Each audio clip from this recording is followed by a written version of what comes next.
ഞാൻ കഴിഞ്ഞ വീഡിയോ പറഞ്ഞ പോലെ തന്നെ അള്ളാഹ് ഇത്രയും വലിയ സ്വർഗ്ഗം ഉണ്ടാക്കിയിട്ട് ഈ മുജാഹിദാളെ കേരളത്തിൽ 4-5 മുജാഹിദാളെ മാത്രം സ്വർഗ്ഗത്തിലിട്ടിട്ട് എന്താക്കാനാ? ഓല അടിയും പോയി അടി ഉണ്ടാക്കും. അള്ളാഹ് ഓരോരോ അദാബ്. ചിരി വരും ഓലെ കാര്യം ആലോചിച്ചാൽ. മുഹമ്മദ് നബി സാധാരണ മനുഷ്യനാന്ന് പറയാം. പ്രമാണത്തിന്റെ പിൻബലത്തോടെ പറയുന്നവരാണ് ഞങ്ങൾ എന്ന് പറയുന്ന മുജാഹിദുകൾ. അള്ളാഹുവിന്റെ റസൂലിനെ കുറിച്ച് വിശ്വസിക്കുന്നത് എന്താണ് നമുക്കറിയില്ലേ? നബി സല്ലല്ലാഹു അലൈഹി വസല്ലം തങ്ങൾ കേവലം ഒരു സാധാരണ മനുഷ്യൻ മാത്രമാകുന്നു എന്നാണ്. സാധാരണ മനുഷ്യൻ മാത്രമാകുന്നു എന്നാണ് മുജാഹിദുകൾ പ്രസംഗിച്ചുകൊണ്ടിരിക്കുന്നത്. ഇപ്പൊ ഞങ്ങള് നബി സല്ലല്ലാഹു അലൈഹി വസല്ലം സാധാരണ മനുഷ്യനാണെന്ന് പറഞ്ഞു എന്നല്ലേ നിങ്ങൾ പറയുന്നത്?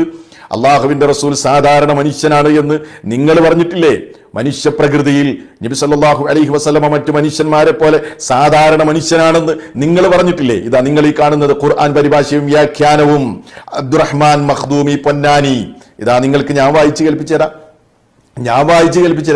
പ്രകൃത്യ നബി തിരുമേനി സല്ലല്ലാഹു അലൈഹി വസല്ലം ഒരു സാധാരണ മനുഷ്യനാണ്.